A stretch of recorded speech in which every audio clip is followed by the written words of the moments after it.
everyone, and welcome. Welcome to Paris. I'm Michael Gregory, your host for Virtual Science Camps, and this is our first in the Virtual Museum Pass series. Here, I'll be taking you on a walking tour through Paris, the most beautiful city in the world. As the Virtual Museum Pass, we'll be seeing a couple of museums in different sites, but to kick things off, it's a beautiful day in Paris, so I'm going to show you around the city I love. As I'll be moving around for a lot of this, most of this I'm going to be doing from a mobile phone. So I might have a little bit of a hard time keeping an eye on the chat. I've got a wonderful assistant who will be relaying things to me. But if you have any questions, if you have a hard time hearing me, if you need me to repeat anything, please just get on your microphone and shout it out so that I can hear you, because sometimes it's hard for me to keep track of things on a chat looking at a couple of different mobile devices. So to kick things off, and first of all, welcome again, everyone. I think we're being joined by people from 7 different countries, if I understood correct. It's not a very big crowd, so do please feel free to be vocal. Get on your mic, say anything when you feel like it. Here, as you can see behind me, I'm by the meter. Now, this isn't the original meter, but hopefully many of you know that the metric system was founded in Paris. Let's see if anyone can share some dates. Can anyone suggest around what year the metric system came to life? Ideally with your microphone, but if not, in the chat, possible dates the metric system started.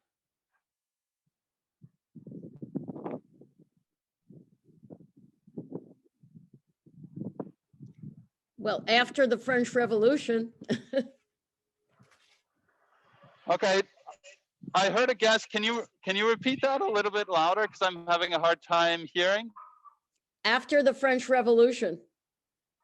Excellent. After the French Revolution, the revolution played an enormous role in the history of the metric system. Does anyone, especially the 2 or 3 people joining from Paris, can anyone suggest a big date or a big year in the French Revolution?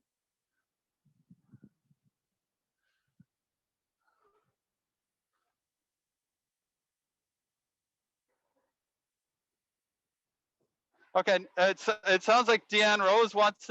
Is that what you said? Janus, yeah, Janus, please either shout it out or write it in the chat. 1789. 1789, beautiful. That's the main year of the French Revolution. Of course, there were a lot of reorganizing things that happened for a number of years after that, but that's also when the metric system first formally came to be as the system of measures in France. 1790s were a wild period for that. So this example we have here, this is actually from 1798 approximately. Over the course of about 10 years, from 1792 to 1799, they were surveying the Earth, well, from Dunkirk to Barcelona to define the meter. And in the meantime, they had like a physical meter. They said, this is our definition of the meter.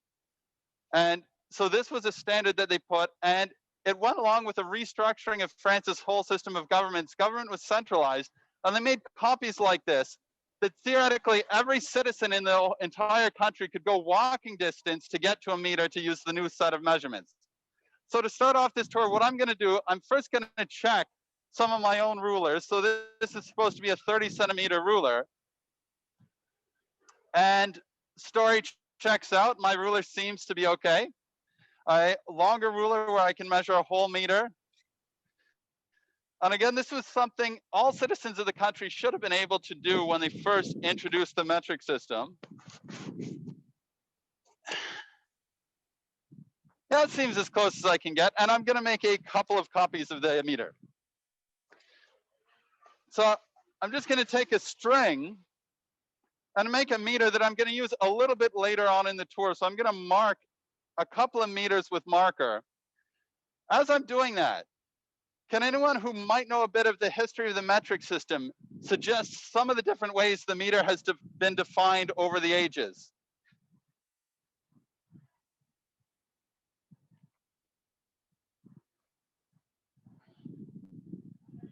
So here I have 1 meter here to this beautiful mark, getting a second meter.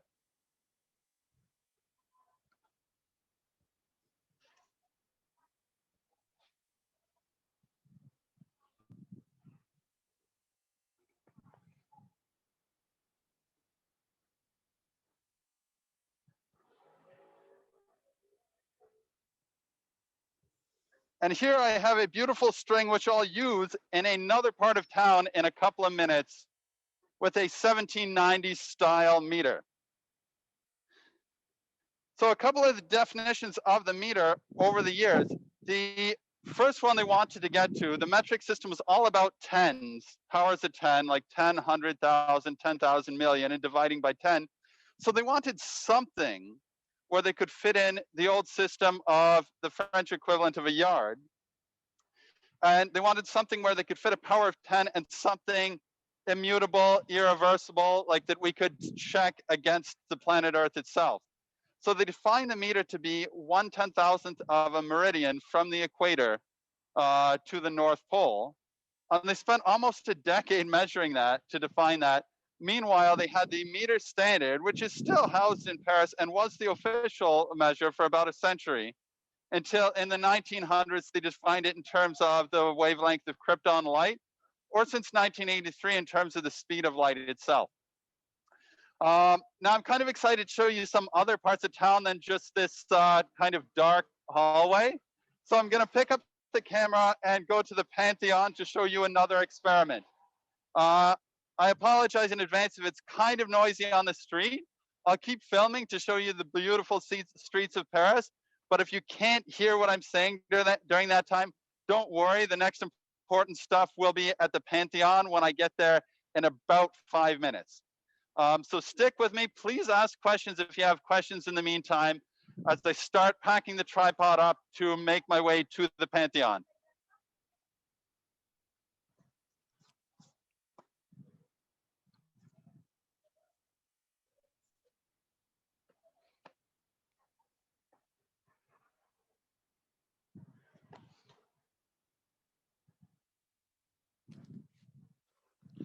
And as I'm packing things up, if there are no questions, and please feel free to jump on and interrupt me if you have any questions, just to explain some of the other visits coming up this week. I'll mention this more at the end as well, but there are 2 at CERN next week, one on Tuesday at the Atlas Detector, the world's biggest particle detector. And on Thursday, it's extra exciting because we'll be the pilot test for a brand new visit of the Antimatter Decelerator. And those of you who've been along for Particle Physics for Kids, a lot of people had a lot of questions for Jeff about antimatter. This is the only confirmed place in the universe where they have antimatter, so a great place to continue those questions. Okay, tripod's packed on the bike. Doesn't look like it'll come too loose. Now I'm gonna switch to another camera just to show you the streets of Paris as we go through. Okay, you should start seeing a camera feed from the bike. Can we spotlight that? Are we able to do that? Oh, that's weird. Yes. Huh. Ah, there we go. So you should be able to see the Senate in front of me. Oh, the first location. Excellent question. So the first location here, this is one of 16 original copies of the meter. It's at the address 16 Rue de Vaugirard. It's across the Jardin de Luxembourg from the Senate, like across the street from that. And it's one of the 16 original copies of the meter that were placed around Paris in the 1790s. Okay, hopefully you can still hear and see me. I'm going to make my way around the Senate. Sarah, est-ce que avez-vous l'autre téléphone? Celui que j'utilise pour le Wi-Fi.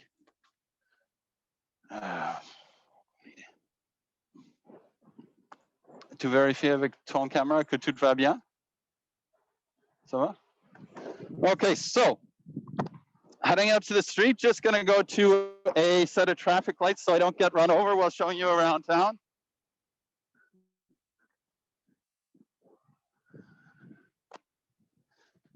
And Rue de Vaugirard, where we just were, we were at 36th Rue de Vaugirard. It's actually the longest street in Paris.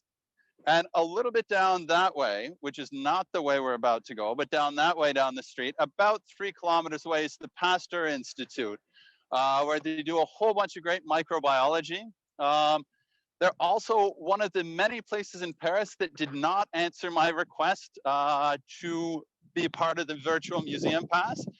Their outreach department is surprisingly good at ignoring emails and messages, as I learned from a couple of months back and forth with them in the fall about continuing different projects. And you'll see we're coming up on the Senate just to my right. Just going to wiggle the handlebars so you can see the flag in front of the French Senate.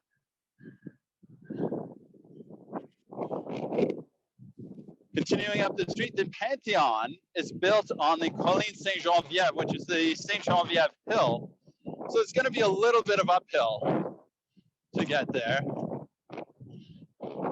I could have done this all by foot, but I figured rather than showing you guys 15 minutes of walking, 5 minutes of riding my bike, and then the rest of the time actually doing science could be interesting. Here, nice view of the side of the Senate, Luxembourg Gardens. I'm just waiting for the light, which technically we don't need to wait for this light. That sign with this sticker on it actually means bikes can go if they yield to pedestrians.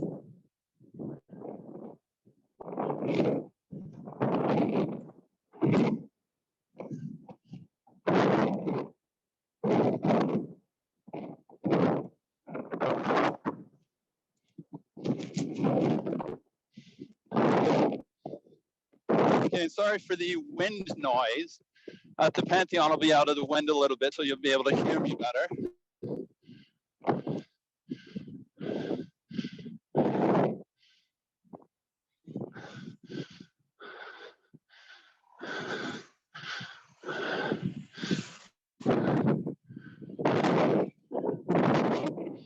And we see the Pantheon coming into view at the top of the hill. And crossing Boulevard Saint-Michel. To the right, I'm not going to show you, there's the Mine Museum, or Mines and Mineralogy Museum. That's another one that didn't want to be a part of the virtual museum pass, so too bad for them.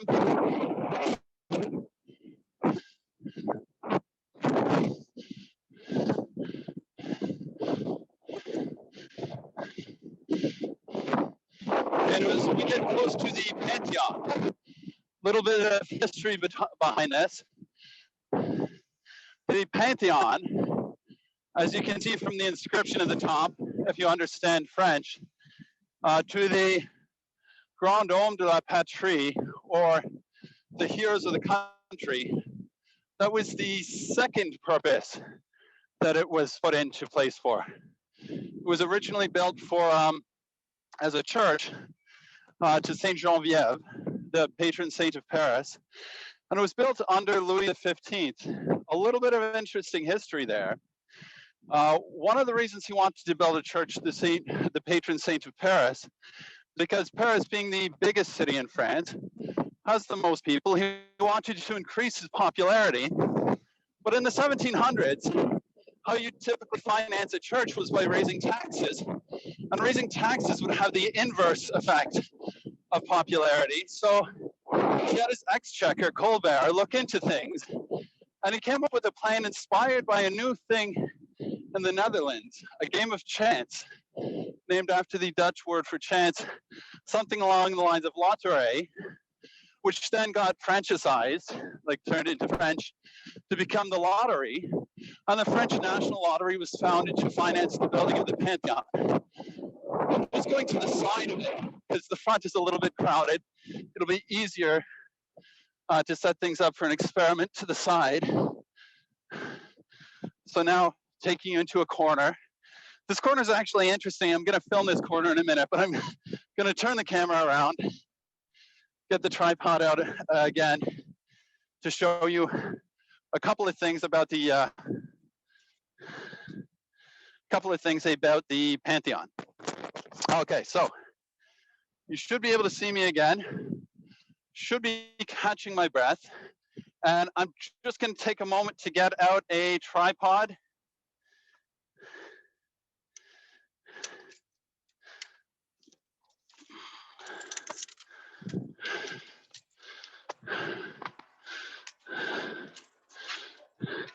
and as I'm setting up the tripod, if anyone has any questions or requests for like angles they want to see this building at, once I've finished doing the experiment in front of it, let me know and I'll try and take those into account when I head out from here.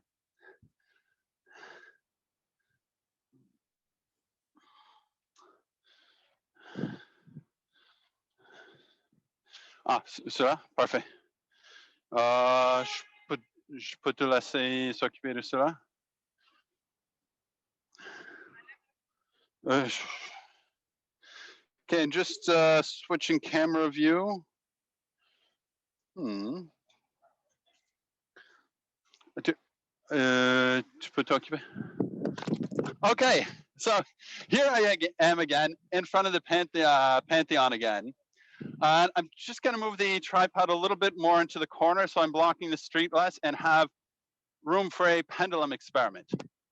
So, Pantheon. Construction started in the 1760s, approximately. I'm just going to check my notes on that so I don't tell you. I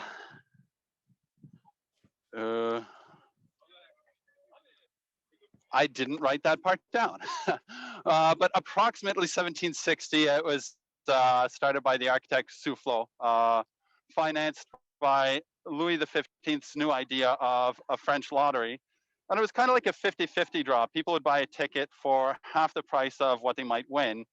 And with a lot of money, they started construction on it. As we talked about with the meter, French Revolution came in 1789, or like that was the biggest year for it.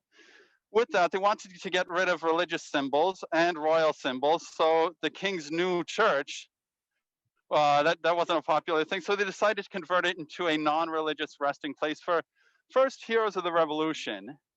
But then over the years, through the different empires, republics, and monarchies that came back, it kept switching purposes back and forth between being a church, being a mausoleum, until finally the final purpose of it is just a general purpose mausoleum for the great heroes of the country. But I wanted to include this because of the Foucault pendulum. So Foucault's pendulum is a massive pendulum that hangs from the dome, was first hung there in 1851. And the idea was to demonstrate the rotation of the Earth. And to demonstrate that, I'm going to pull a pendulum out of my bag.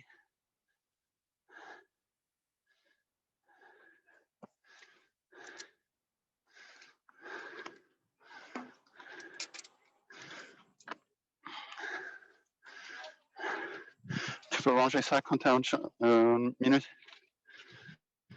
Okay, so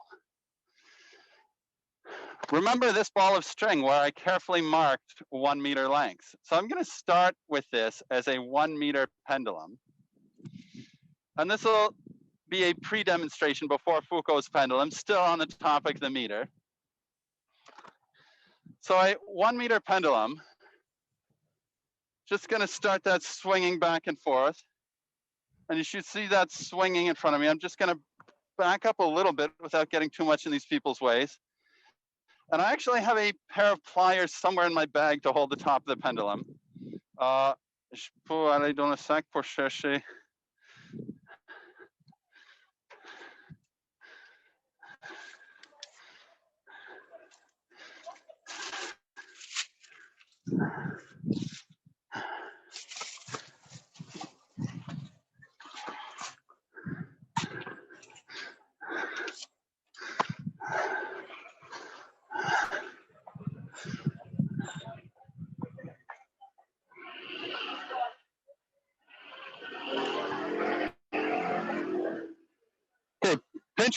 Pinching the top of the pendulum.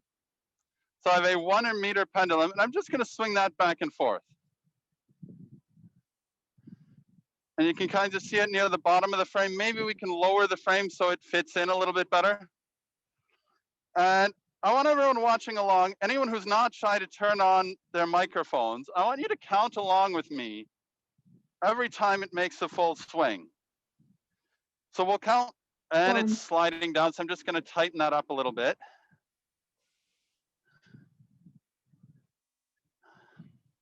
Okay, hopefully that'll stop slipping.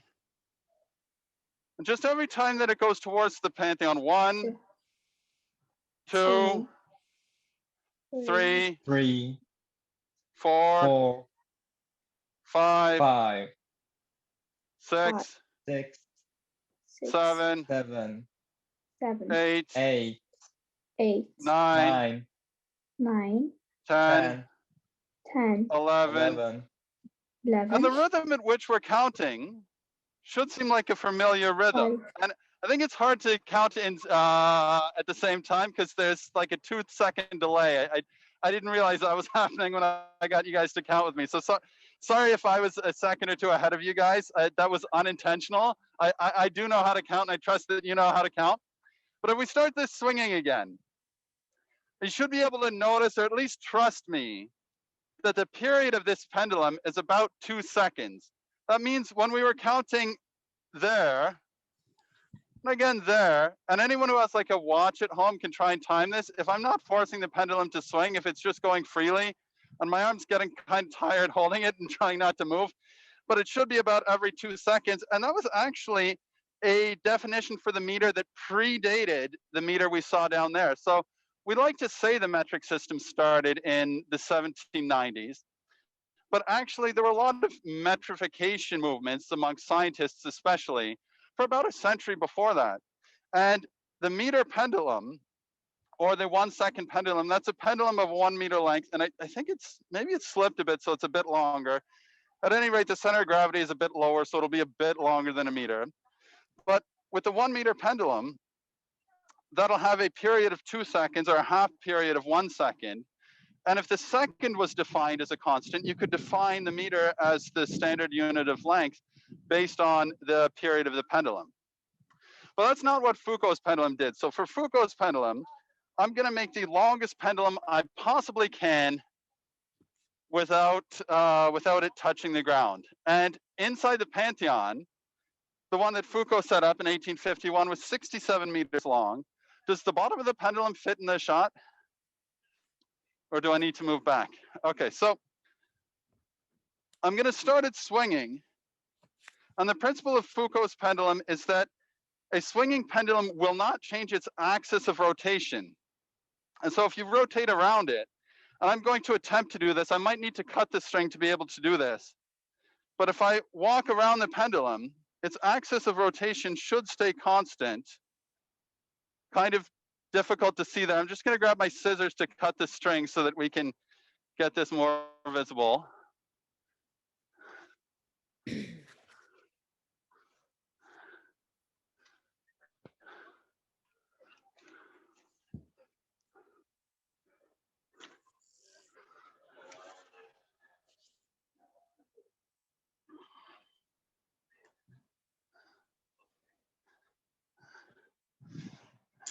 Okay, here we go again. Attempt 2 with the pendulum. This time I'm going to have it swinging backwards and forwards. And I'm just going to walk around it. And notice as I walk, its plane of rotation isn't changing. It's still going backwards and forwards no matter how many times I go around it, rather than side to side like this. It's not a perfect demonstration because it's heavily damped. It's not nearly as long as the one Foucault was using in there. But hopefully you get the idea that as I rotate around it, so again, I'm rotating, but the plane of the pendulum is staying the same. And that was the first clear demonstration of the Earth rotating around a pendulum. If it was done on the North Pole, then the pendulum would appear to rotate as the planet rotates because the plane of rotation of the pendulum would stay the same. However, here it's about 47 degrees of latitude, and the period of rotation is actually the sine of the angle of latitude divided by the length of the day. So it'll work out to be about 36 hours here, which is kind of weird. And then if you were on the equator, it wouldn't actually change at all. So there's some interesting geometry you can think through there. But that's the Foucault pendulum. Now, as we got here, I told you I was going to show you the corner that I was backing the bike and the camera into, because there's actually some interesting geology going on here. So I'm just going to turn this around, or I'm not going to turn it around so it doesn't fall. I'm going to have it turned around for me so that we can look at this corner right here. And can anyone shout out if they see anything interesting about these holes in the rocks? It looks kind of like, I don't know, dirty and worn out, like there's some holes and bits, but is there anything special about any of the holes that you can see there?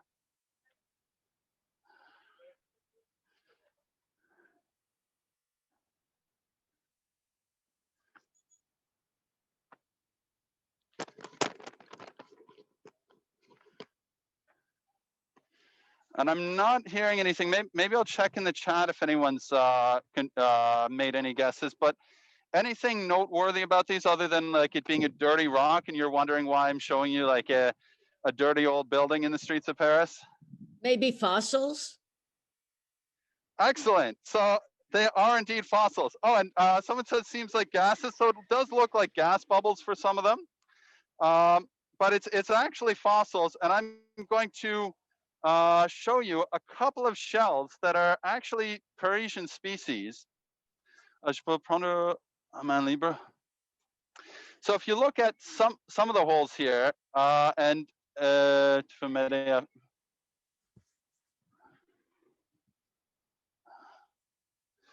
okay, so if you look at some of them here and we compare them to some of these shells, we find they're actually a similar shape. Actually, that one's more like this species here. If you look at the ridges, this one's kind of more like that. If you have a close eye, you'll see the shapes made by this are by fossilization, and they're from a certain set of species that are called Lutetian species. Lutetian after Lutetia, the Latin name for Paris when it was a Roman colony. And you'll find layers of stratification. You can see in blocks that are quarried out. Usually, they maintain the same orientation. The reason for that isn't because they want them to be pretty fossils that everyone will appreciate, but it's just when they quarry it, how water is naturally trickled through the rocks, it'll be more stable if it's got a similar orientation so that water will be evacuated in a similar way. So if you walk around buildings of Paris, and it's kind of omnipresent once you have an eye for it, you'll see all these layers of stratification where you'll see layers of fossils. If you look close, you can identify like even this one that's been painted over. That's clearly not that species. I'm dropping shells all over. Fossils all over the ground. Okay, that's clearly a good match for this one here. So there is neat geology in the streets around us. And yeah, I'm going to take a minute to show another geology demonstration. Very much. Oh, okay, so I'm just going to check the time. Or I think I lost my other phone, so I'm not going to check the time. Okay, 4:30. Okay, perfect. There's time for a quick geology demo. So those of you who are familiar with geology might be familiar with the Mohs test for hardness. So here's my bag. So the Mohs test for hardness classifies different minerals based on how hard they are. And the standard test for that is the scratch test to see if you can scratch what material scratches another. The idea being a harder material will be able to scratch or remove surface crystals of a softer mineral. So one of the softest things we often have on us are our fingernails. So I'm going to try just with this rock, scratching my fingernail, and I should be able to make a scratch in my fingernail. I'm not going to do it too hard because I don't want to mess it up too much, but you should be able to see as I scratch it on there, it's made a scratch on my nail. And on the other hand, if I try and scratch the rock, and I'm not going to kill myself trying to do this, but I won't be able to make a lasting scratch on that rock. So we know that that rock is harder than my fingernail, which is about a 2.5 on Mohs scale of hardness. Now I'm going to move up to a copper coin or a copper coated coin. Copper is about a 4, just below a 4, like 3.8 or so, depending on the alloy of copper. I'm going to test if the copper can scratch this rock. And we see we do have lasting marks there. Now I'm going to try it the other way, and I'm going to try and scratch the rock with the copper. Sorry, the copper with the rock. and we're able to get marks on the coin, right? It's gouging into the coin. So there, because we're seeing some mutual scratching, we'll say they look like they're both similar hardness. But I'm going to take an educated guess and say this is probably limestone, so that it's probably going to be slightly harder than the copper rock. And this scratching, maybe it's just like this seems to be painted or like some sort of coating on there. And try, no, the different area, I'm still getting scratching. So there's similar levels of hardness. If we wanted to check for an even harder level, we'd want to get something like steel or even hardened steel. So I have in my bag of tricks a key. These are actually my school keys, which I've put in a bag with the shells. And we should be able to see from like a smooth, unscratched surface of this. If I try and scratch it with limestone, it shouldn't be scratched. We see we're not being able to make any scratches into that. Whereas if I want to scratch the stone with it, I can easily make a scratch with hardened steel. So we know it's clearly softer than steel, which tends to be around a 6 to 6.5 on the scale of hardness. If we wanted further confirmation other than the sedimentary fossils and the scale of hardness, we could also use the acid test for carbonate, because limestone's a carbonate rock. So here I have a little bit of vinegar. And I'm just going to spray a little bit of vinegar, and I'm not going to do it on the pretty fossils. Yeah, they've been weathered by centuries. So we're not going to do it much damage, but I'm just going to do it on a spot a little bit down here. And we should see some bubbles start forming. It's hard to see on the camera, but when we get it nice and close, you should be seeing it bubbling a little bit there. And that's from the acid reacting with the carbonate, giving off carbon dioxide, and I guess probably calcium oxide is left over. And I'm going to rinse that off just in case anyone thinks it's a big deal. I'm dissolving their buildings away with vinegar. The amount that's dissolved really shouldn't be an issue for anyone, but just rinsing the vinegar off before we go. And so that was a couple of things to show you in front of the Pantheon. Now I'm just going to show you the Pantheon for a minute more so you can admire it while I pack up the tripod to go to the next spot on this tour. And again, please feel free to jump on your microphones or try in the chat in case I see it there. If you have questions about any of the demos that I've done so far or how they might work out in your own cities. Like most of you who are in Europe, a lot of cities in Europe are built principally with carbonate rock. So at least the acid test could work in your town, if not a lot of the, if not looking for sedimentary, if not looking for, yeah, fossils and sedimentary fossils. Those of you joining from the US, because I think there are a couple of people signed up from the US, most buildings in most cities there tend to be made of concrete, just era that things were built. So you might need to look harder to find a large number of limestone buildings, but it's still one of the dominant building materials, like other than concrete and brick, even in countries where like most of the buildings are concrete. Okay, backing things up to head to the next spot.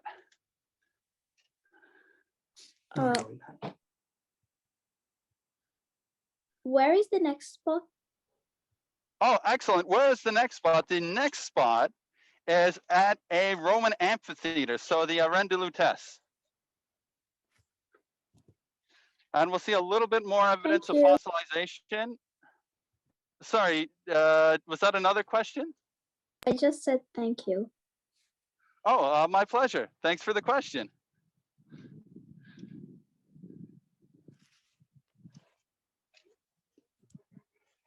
Oh, and with fossils, I'd done a fossil walk virtual science camp to celebrate the deconfinement. If anyone missed that, let me know if you'd be interested in me doing like another special just on fossils, because there's a lot of amazing fossils you can check out around Paris. And it's definitely worth something like, if you've never seen or appreciated before, it's worth spending some time on.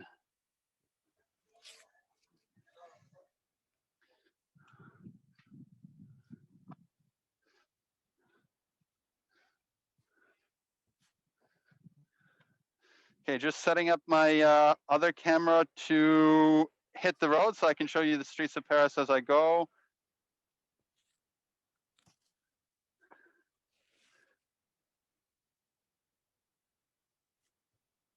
Okay, that should be coming through with the Pantheon.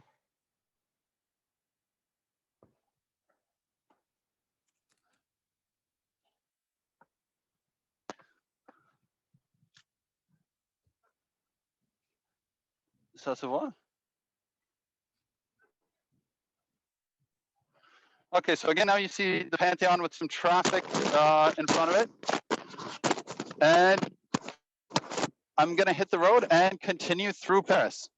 So next stop, the Arène de Lutèce.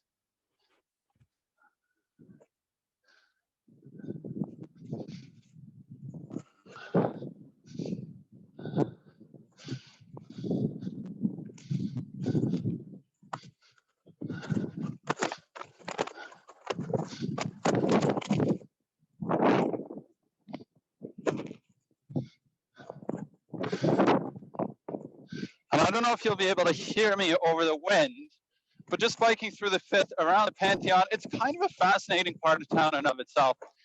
There's a lot of universities here. Originally, this part of town became known as the Latin Quarter because in centuries gone by, Latin was more of an international language, like now it's mainly English. And so people arriving from all around the world, often to study or like share ideas, would often be conversing in Latin at the time.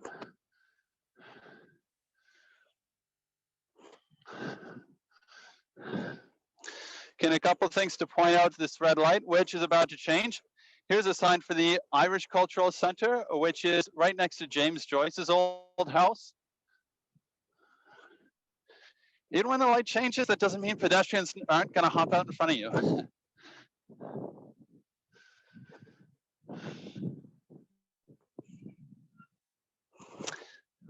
Okay, next to a very well-known high school in Paris, Lycée Henri V. Light's about to change again.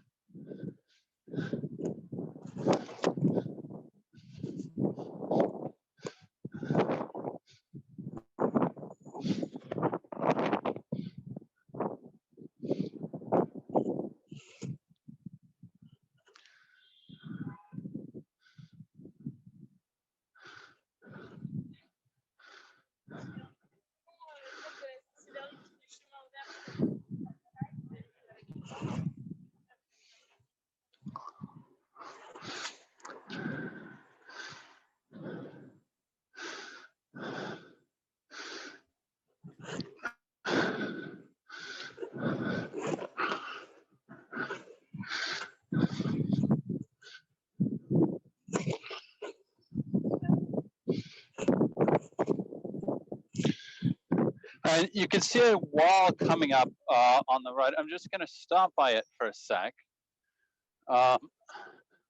Kind of awkward to see, and a bunch of people walking by, they probably will feel awkward if I'm showing them.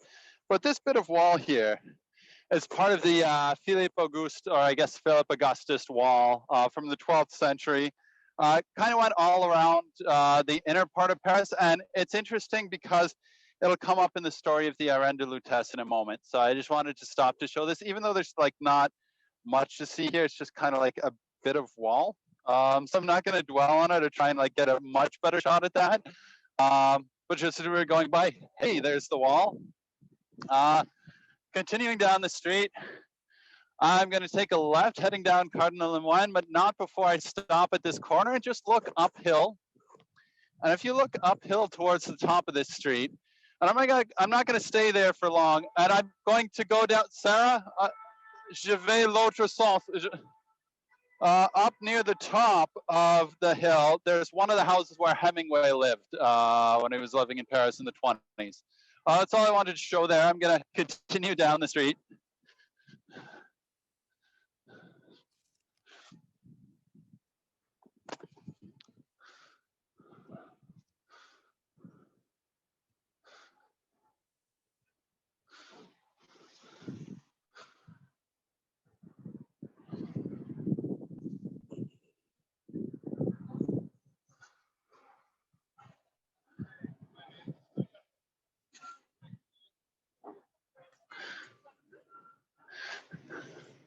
have it. If I hadn't stopped to show where Hemingway used to live, I probably wouldn't have hit this red light. But there's another one of those signs that says I can go on a red if I yield.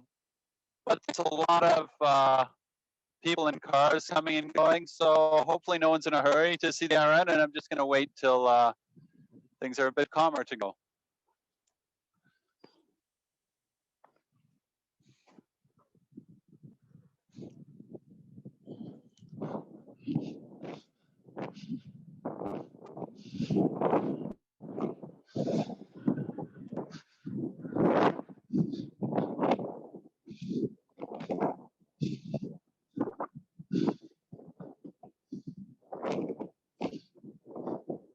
Can hear what looks like just another building. Well, I mean, you can't see to the left until I turn the handlebars. We have an entrance to an old Roman amphitheater.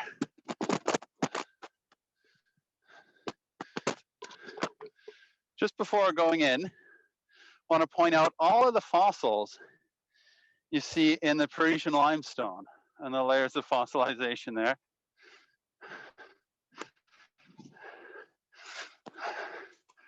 Going through an entranceway as spectators would almost 2,000 years ago.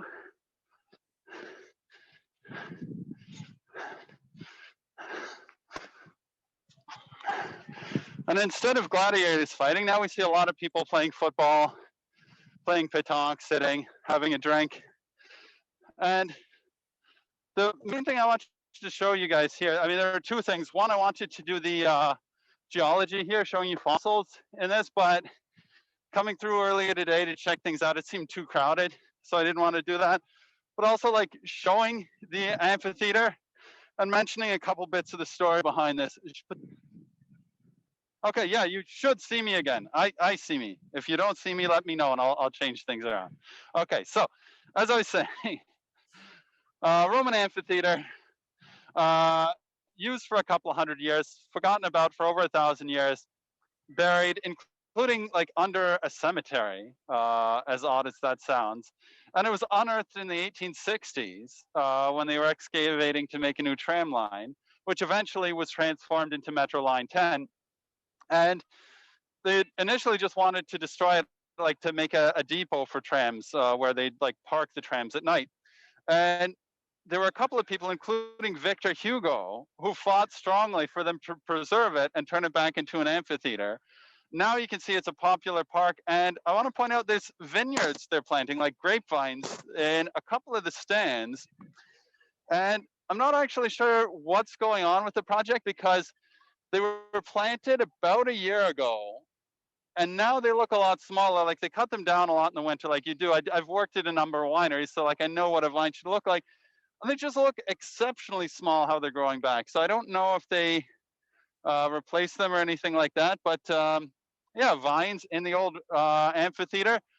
That's almost all I wanted to show at this stop. On the way out, I also want to show a couple of fossils. Ça va avec la camera? No. Okay, so just on the way out, there was another good example of layers of fossils, and I always like pointing that out when it's in interesting places and monuments, when you know there's thousands of people that go by it, and a lot of them just don't take any time to notice some of the beautiful things like this.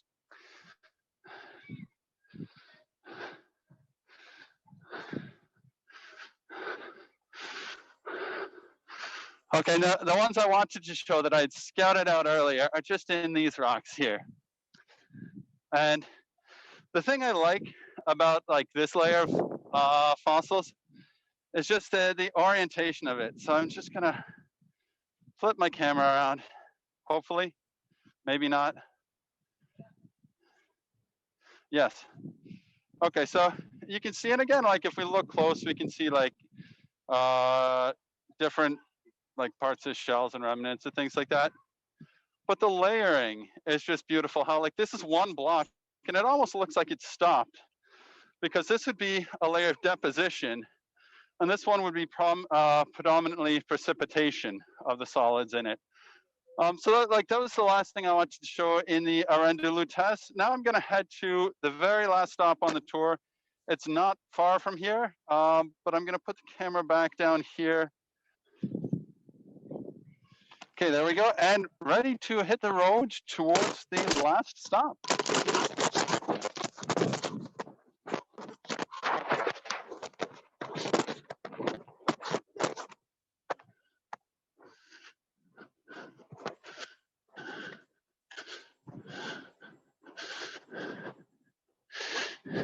Interesting thing about this, the name of this street, I don't know if you can see on the sign, Rue de Navarre. That's the French name for Navarre, which is the region of Spain in the Pyrenees, like where Pamplona is. And that was one of Hemingway's favorite places to go, like watch bullfights and things like that. I don't think it's related to him having lived nearby, just like interesting street name, as a lot of the street names are in this part of the town.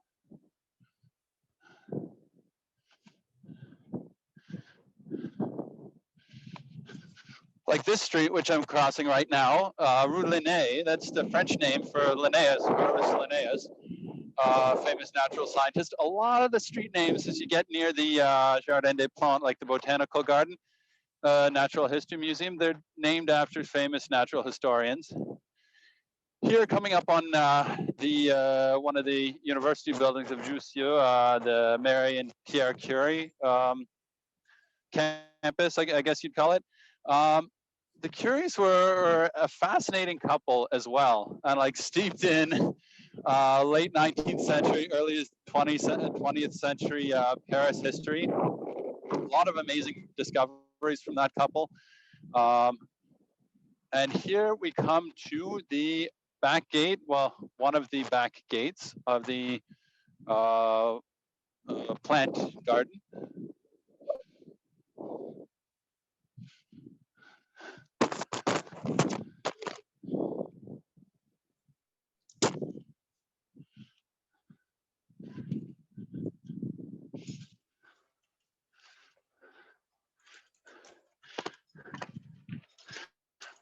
Beautiful entranceway as we're going in. And this park used to be the Royal Medicinal Garden before the Revolution. As you see, the Revolution had a profound effect on a lot of things in Paris. And in the 1790s, again, kind of key time period, at the time, the board of directors, including Jean-Baptiste Lamarck, who you might be familiar with from his theories of evolution, that largely inspired Darwin's theories. They renamed it the Jardin des Plantes to get rid of the royal aspect, because they didn't really like royals at the time of the Revolution. And rather than showing you the whole park, like there's a bunch of really neat plants here and a bunch of views of the outside of the Natural History Museum, another one of the many museums who have not yet gotten back to any of my numerous emails. I want to show you some wallabies, which are a cousin of kangaroos. On mis le pied de camera. So I'm just gonna place my bike. This is the very last spot so that we can admire wallabies. And these are some of my favorite creatures to check out in Paris. I'm just gonna leave this camera. You might or might not see them as I'm getting out the tripod.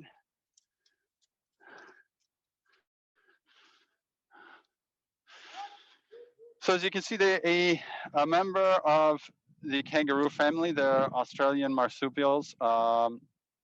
And they're out in the open. They're part of the menagerie, which is the historic zoo of Paris, which is a pretty cool zoo. Like if you have a chance to go in, or if they get back to my emails that I sent like 2 weeks ago and they want to share a tour with you guys, there's a couple of neat things, and also a couple of things that seem like, I don't know, it's a very dated zoo, which is why they call it the historic zoo of Paris.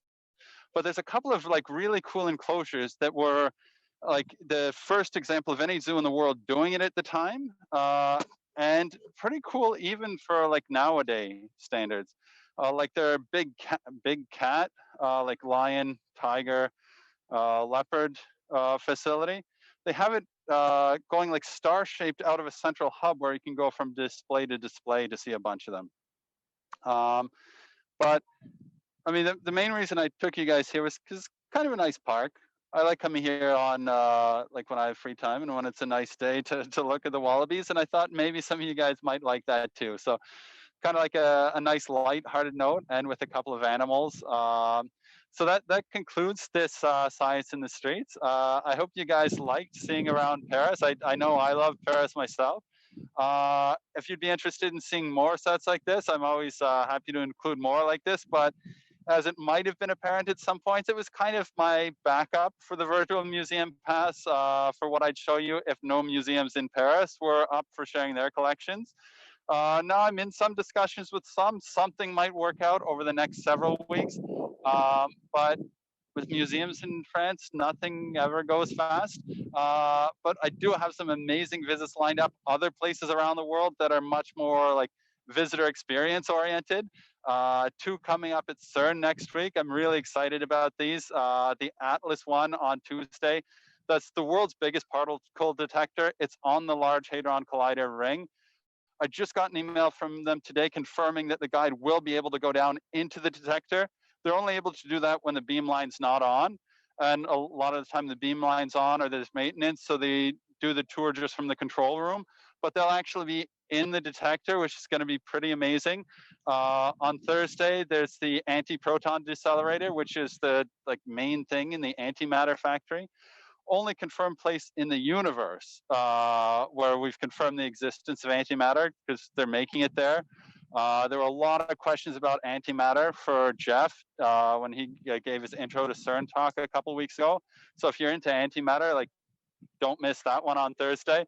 And on Friday, my friend Renee Claude at the Canada Agriculture and Food Museum, finishing off with some animals, but she's going to show a bunch of farm animals there.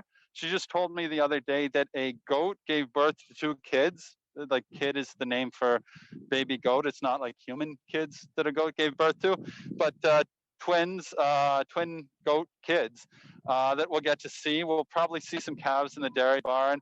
I'm not sure what else she'll include on that tour, but amazing person, amazing host, amazing farm. We might get to see some snowy landscapes of Canada as well. So I'm really excited about what's coming up. I hope to see all of you back for that. Please invite others along as well. There's plenty of room in Zoom for everyone who's interested. And into March, we'll be starting back up with particle physics for kids. I'll be sending out a schedule within the next several days, if not the next week, for everything for that. So thank you very much for joining me. I hope you've enjoyed seeing around my favorite city in the world, and I hope to see you soon. Thanks again. Don't forget to stay curious.